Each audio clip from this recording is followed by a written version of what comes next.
تو ایک زمانہ ہمارے اوپر ایسا گزرا ہے کہ لوگ ایک دوسرے کا احساس کرتے تھے. یہ بغداد کی کہانی ہے. ایک شخص صرف یہ دیکھنے کے لیے آتا ہے کہ یہ لوگ عزت کیوں اتنی زیادہ پا گئے ہیں. اس نے ایک ہوٹل سے کھانا کھایا, وہ مسلمان نہیں تھا, اور سامنے ٹیبل پہ ایک جوان بیٹھا تھا, وہ مسلمان ہے. اس نے محسوس کیا کہ اس کا تعلق ہمارے شہر سے نہیں ہے. خیر کاؤنٹر پہ جا کے اس کا بل دیا, اور اس صاحب نے کھانا کھایا, بل دینے کے لیے کاؤنٹر پہ گیا تو کہا آپ کا بل ادا ہو گیا ہے. کہا یہاں تو مجھے کوئی جانتا نہیں, میں اجنبی ہوں.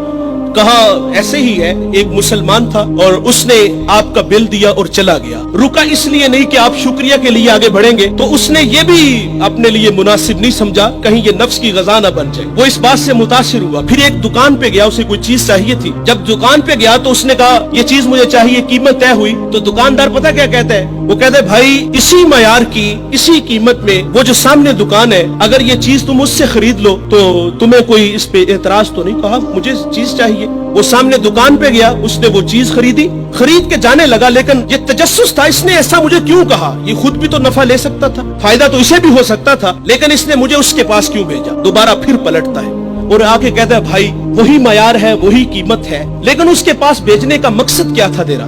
اس نے کہا بھائی صبح سے اس وقت تک میرے پاس بڑے گاہک آئے ہیں اور میں نے اپنے بیوی بچوں کے لیے رزق روٹی اکٹھی کر لی ہے, اور وہ جو سامنے بھائی ہے اس کے پاس صبح سے لے کر اس وقت تک کوئی گاہک بھی نہیں آیا. تو میری آرزو تھی کہ تو اس سے جا کے خرید لیتا تاکہ وہ بھی اپنے بچوں کے لیے رزق روٹی لے جاتا.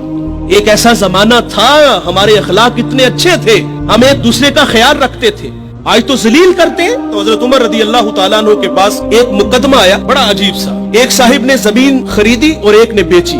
جس نے زمین خریدی اس نے ہل چلایا تو اس سے خزانہ نکلا, اور وہ خزانہ لے کے جس سے خریدی ہے اس کے پاس آ گیا اور آ کے کہتا ہے کہ بھائی میں نے زمین خریدی ہے, زمین کے پیسے دیے ہیں, اس خزانے کے پیسے نہیں دیے, یہ آپ مجھ سے لے لو.